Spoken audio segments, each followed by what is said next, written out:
మేము కులగణన చేస్తామని చెప్పడం జరిగింది. వారు కులగణన చేస్తామని చెప్పగానే అందరం కూడా వాస్తవానికి ఆశ్చర్యపోయినాం. ఎట్లా బుద్ధి వచ్చింది ఇట్లా వీళ్ళకు సడన్గా కులగణన ఎట్లా చేస్తా అన్నారని. ఎందుకంటే కులాల వారీగా గణన చేసినప్పుడు భారతదేశంలో ఉన్నటువంటి కమ్యూనిటీస్ అన్నిటి గురించి ఒక్కసారి లెక్క నిగ్గు తేల్చుకున్నప్పుడు వారికి ఇస్తున్నటువంటి బడ్జెట్ ఎంత, వారికి వస్తున్నటువంటి ఉద్యోగాలు ఎన్ని అనేటటువంటి ప్రశ్నలు సాధారణంగానే వాటిని వెనక నుండి బయలుదేరుతాయి. కాబట్టి మరి కులగణన అనేది మంచి కాన్సెప్ట్ అని అందరు కూడా సంతోషించినాం. ఎప్పుడైతే కులగణన డాక్యుమెంట్ బయటకిచ్చారో, సెన్సస్ డాక్యుమెంట్ బయటకిచ్చారో, ఆ సెన్సస్ డాక్యుమెంట్లో కంప్లీట్గా భారతీయ జనతా పార్టీ భారత ప్రజలను మోసం చేస్తుందన్న విషయం స్పష్టంగా అర్థమైంది. ఎందుకంటే ఎస్సీ ఎస్టీ 2 కేటగిరీస్ పెట్టారు, ఇంతకుముందు లాగానే రాజ్యాంగంలో ఉంది కాబట్టి. కానీ ఏదైతే ఓబీసీ అనే కేటగిరీ పెడతామని చెప్పారో అది పెట్టకుండా డైరెక్ట్గా కులము అనేటటువంటిది ఇంక్లూడ్ చేశారు. మనందరికీ తెలుసు కుల వ్యవస్థ భారతదేశంలో ఎంత కన్ఫ్యూజింగ్గా ఉంటుందో మనందరికీ తెలుసు. ఒక్కొక్క రాష్ట్రంలో ఒక్కొక్క కులాన్ని ఒక్కొక్క పేరుతో పిలుస్తాం. ఉదాహరణకు నేను వెలమ కమ్యూనిటీ, తెలంగాణలో నేను ఓసీ, మహారాష్ట్రలో నేను ఎస్సీ, ఆంధ్రప్రదేశ్లో నేను బీసీ. మరి ఒక్క కమ్యూనిటీ, అది కూడా ఇంత చిన్న కమ్యూనిటీకి, సంఖ్యాపరంగా చిన్నగా ఉండేటటువంటి కమ్యూనిటీకే 3 రాష్ట్రాల్లో 3 రకాలుగా ఉంటే మరి 56% పైబడి ఉన్నటువంటి బీసీ కమ్యూనిటీలైనా మిగతా ఓసీ కమ్యూనిటీలైనా ఎంత కన్ఫ్యూజన్ ఉంటుందో మనందరికీ తెలిసిందే. సో ఇవాళ ఇక్కడ అన్ని కమ్యూనిటీస్ని పిలవడం జరిగింది. ఓసీ కమ్యూనిటీస్ని పిలిచినాము, ఎస్సీ కమ్యూనిటీస్ని పిలిచినాము, ఎస్టీ కమ్యూనిటీస్ని పిలిచినాము, బీసీ కమ్యూనిటీస్ని కూడా పిలిచినాం. ఎందుకంటే భారతీయ జనతా పార్టీ వచ్చిన తర్వాత ఈడబ్ల్యూఎస్ అనే రిజర్వేషన్ పెట్టింది ఒక 10%. మరి ఈడబ్ల్యూఎస్ రిజర్వేషన్ పెట్టినప్పుడు అప్పర్ క్యాస్ట్లో ఉండేటటువంటి అగ్రవర్ణాల్లో ఉండేటటువంటి పేదలకు కూడా సర్టిఫికెట్లు ఇస్తున్నారు. మరి వాళ్ళు ఏ కేటగిరీలోకి వస్తారనేటటువంటి విషయం కూడా ఈ కులం అనేటటువంటి కాలంతో క్లారిటీ లేదు. సరే, ఎవరికి రిజర్వేషన్ ఉండాలి, ఎవరికి రిజర్వేషన్ ఉండకూడదు, ఎవరికి ఎంత హక్కు ఉండాలనే చర్చ నిరంతరం నడుస్తున్నటువంటి సందర్భంలో మరి వాటన్నిటికీ కూడా మదర్ బోర్డ్ లాగా, వాటన్నిటికీ కూడా ఒక ప్రాపర్ సూచికలాగా పనిచేయాల్సిన ఈ సెన్సస్ డాక్యుమెంట్ చాలా కన్ఫ్యూజన్ ఉన్నది. ఆ కన్ఫ్యూజను తెలియక జరిగింది కాదు, తెలిసి జరిగింది. కులగణన చేస్తామని చెప్పినటువంటి వారు మాట తప్పడం వల్ల జరిగిందని చెప్పి బలంగా నేను విశ్వసిస్తూ ఉన్నాను.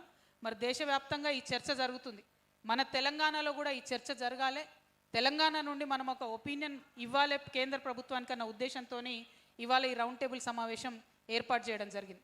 ప్రత్యేకించి మన తెలంగాణలో ఉన్నటువంటి అన్ని కులాలు, ఆ కులాల కింద ఉండే ఉపకులాలు, వాటి డేటా అంతా తీసుకొని తెలంగాణ జాగృతి నుండి మేము కేంద్ర ప్రభుత్వానికి ఒక రిపోర్ట్ పంపాలనే ఉద్దేశంతో ఉన్నాము. అందులో మీ అందరి మద్దతును కూడా నేను కోరుతా ఉన్నాను. వాస్తవానికి ఇది ప్రభుత్వాలు చేయాలి. కాంగ్రెస్ ప్రభుత్వం ఇనిషియేటివ్ తీసుకొని మా దగ్గర ఉన్న కమ్యూనిటీస్ ఇవి, వీటి కింద ఉన్నటువంటి సబ్ కాస్ట్లు ఇవి, మరి ఈ డీటెయిల్స్ అన్నీ కూడా మీరు ఇవ్వండి అని కేంద్రానికి ఇవ్వాల్సినటువంటి అవసరం ఉంది. వారు ఆ అడుగు వేయడం లేదు. అందుకనే ఒక బాధ్యత గల సంస్థగా ఆ ఎక్సర్సైజ్ మేము చేద్దాం అనుకుంటా ఉన్నాం. మనందరి ఒపీనియన్స్ కూడా తీసుకొని ఏ విధంగా చేస్తే బాగుంటుంది అనేటటువంటి ఒక డీటెయిల్డ్ రిపోర్ట్ని కూడా కేంద్రానికి పంపుతాం. మన తెలంగాణలో ఏది ఇవాళ ఆలోచిస్తామో భారతదేశం రేపు ఆలోచిస్తుంది. So Telangana thinks first, India follows next. కాబట్టి ఈ రౌండ్ టేబుల్లో తెలంగాణ నుంచి మనం ఖచ్చితంగా మన బలమైనటువంటి ఒపీనియన్స్ ఇద్దాం. వైరుధ్యమైనటువంటి ఒపీనియన్స్ కూడా ఉంటాయి, అన్నీ విందాం, అన్నీ క్రోడీకరించి కేంద్ర ప్రభుత్వానికి ఇద్దాం. హక్కుల్ని సాధించుకోవడానికి ప్రయత్నం చేద్దాం. మరి ఈ రౌండ్ టేబుల్కి వచ్చినటువంటి ప్రతి ఒక్కరికి కూడా నేను పేరు పేరున ధన్యవాదాలు తెలియజేస్తూ ఉన్నాను. మీరందరూ కూడా పార్టిసిపేట్ అయినారు. అయితే ఇక్కడ ఒకటి ఖచ్చితంగా మనందరం ఆలోచన చేయాలి. పొలిటికల్ పార్టీస్ పాత్ర చాలా ఎక్కువ ఉంటుంది. పొలిటికల్ పార్టీస్ అధికార పక్షంలో ఉన్న వాళ్ళైనా విపక్షంలో ఉన్న వాళ్ళైనా ఒక స్టాండ్ తీసుకోవాలి. సత్యమన్న గారిని వెల్కమ్ చేస్తాను, రండన్. మరి ఒక స్టాండ్ తీసుకోవాలి. ఆ స్టాండ్ తీసుకోకుండా ఇవాళ బీఆర్ఎస్ పార్టీ మరి సెన్సస్ మీద ఏం మాట్లాడతలేదు, కాంగ్రెస్ పార్టీ సెన్సస్ డాక్యుమెంట్ మీద ఏం మాట్లాడతలేదు. సరే, బీజేపీ అంటే వాళ్ళు ఆల్రెడీ డాక్యుమెంట్ రిలీజ్ చేసిరు, దానికి మద్దతుగా మాట్లాడుతూ ఉన్నారు. కాబట్టి ఈ పార్టీలన్నింటిలో కూడా కదలిక రావాలి, వాళ్ళు ప్రజల పక్షాన నిలవాలని చెప్పి డిమాండ్ చేస్తూ నేను సెలవు తీసుకుంటా ఉన్నాను. వచ్చిన అతిథులందరికీ ఒక్కొక్కరిగా కూడా కృష్ణన్న గారి తరఫున అన్న సత్యమన్న గారు వచ్చినారు. కృష్ణయ్య గారు ఢిల్లీ వెళ్ళడం జరిగింది. జాతీయ ఉపాధ్యక్షులు సత్యమన్న గారికి వెల్కమ్ చెప్తా ఉన్నాం. వచ్చినటువంటి వారందరికీ కూడా సమయం ఇవ్వడం జరుగుతుందండి. కొంచెం సంయమనం పాటించండి. జాగృతి కార్యకర్తలు దయచేసి కూర్చోవాలి. ఎవరైనా గెస్ట్లు వచ్చినప్పుడు మీ అంతటా మీరే లేచి ప్లేస్ ఇవ్వండి. Thank you.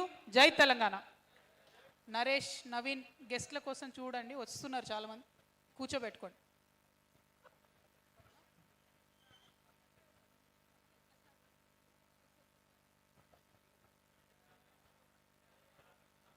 ధన్యవాదాలక్క. ఈ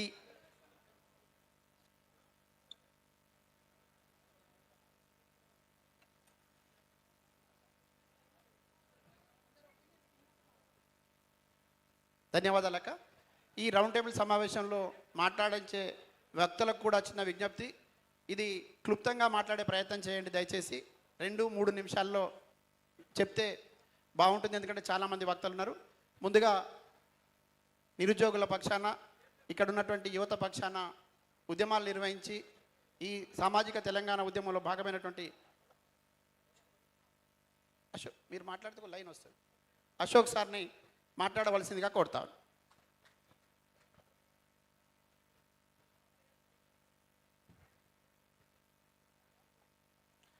తెలంగాణ జాగృతి ఆధ్వర్యంలో నడుస్తున్నటువంటి ఈ బీసీ ఉద్యమంలో భాగంగా ఇవాళ మనకు 2026లో జరిగే జనగణనలో కులం అనే పదాన్ని చేర్చకుండా పక్కన పెట్టారు. బీసీ ఉద్యమాలు ఎప్పటి సందో జరుగుతున్నాయి. అంటే ఇక్కడ సమస్య ఏంటి అంటే ఎస్సీ ఎస్టీలు అనే వాళ్లకు రాజ్యాంగబద్ధంగా వాళ్లకు రిజర్వేషన్లు ఉన్నాయి. రాజ్యాంగబద్ధంగా రిజర్వేషన్ ఉన్నాయి కాబట్టి వాళ్లకు ఉన్న రిజర్వేషన్ వరకు న్యాయం జరుగుతుంది. ఓసీల కాడ డబ్బులు ఉన్నాయి.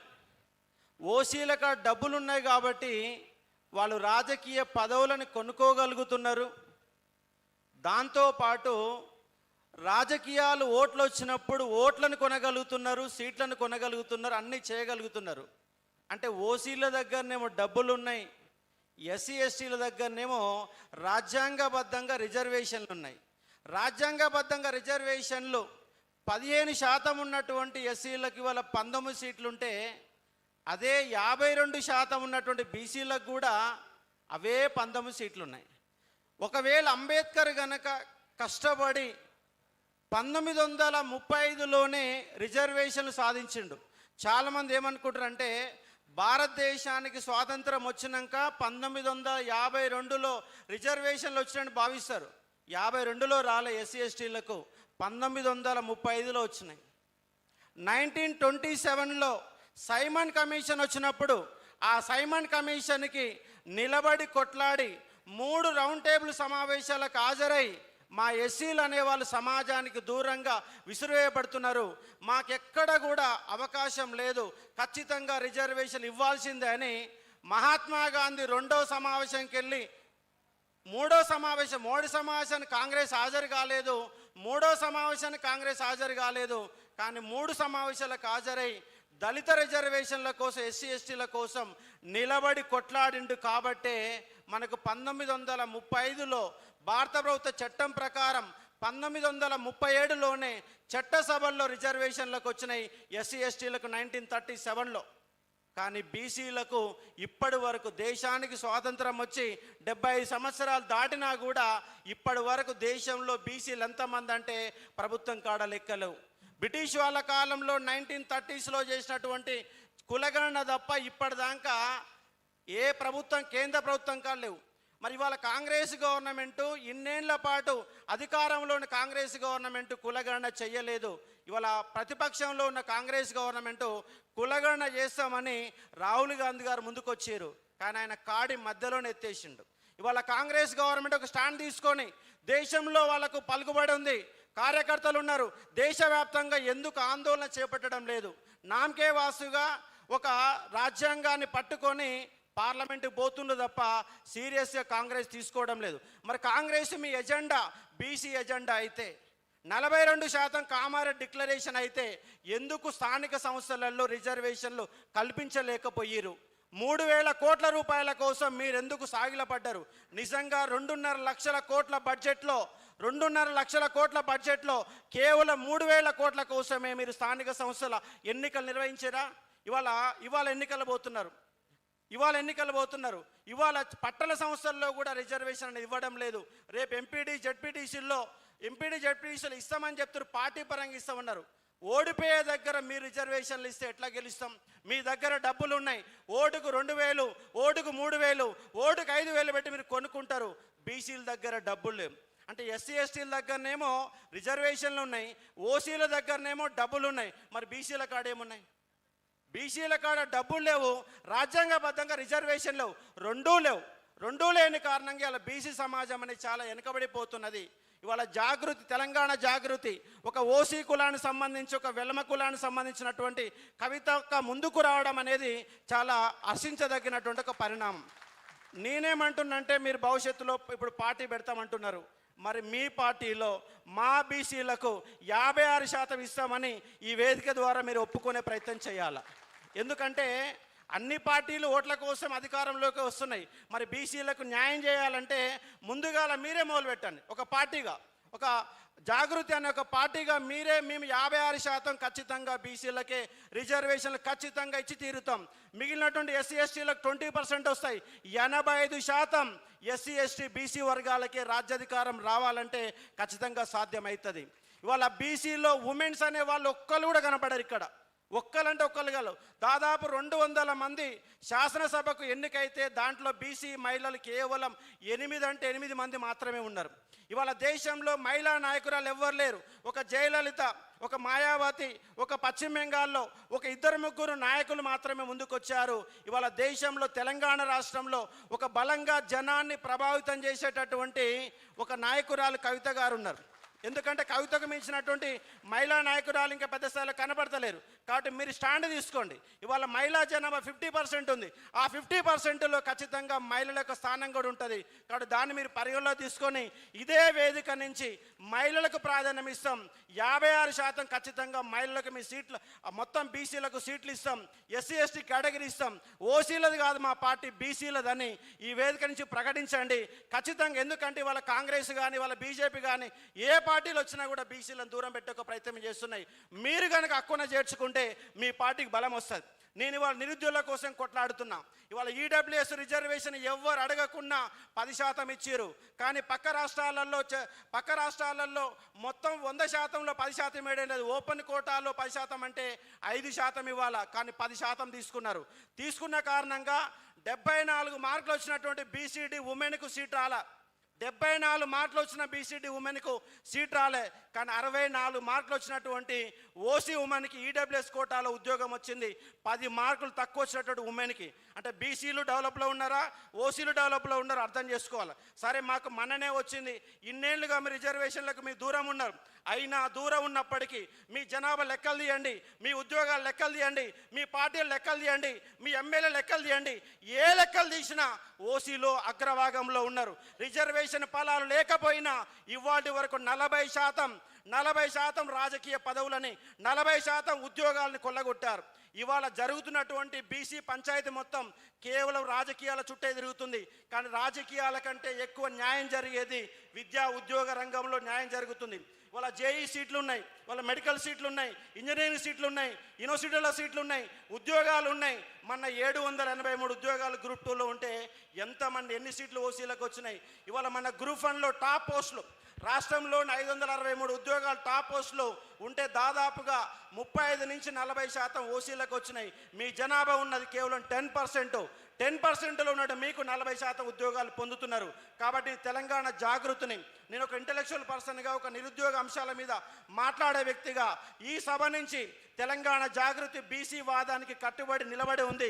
ఖచ్చితంగా మీ సీట్లు ఇస్తాం, మిమ్మల్ని గెలిపించుకుంటాం. ఆ గెలిపించే బాధ్యత కూడా మాదని చెప్పేసి తెలంగాణ జాగృతి కవిత గారికి మీరు రిక్వెస్ట్ చేస్తూ ఉన్నాం.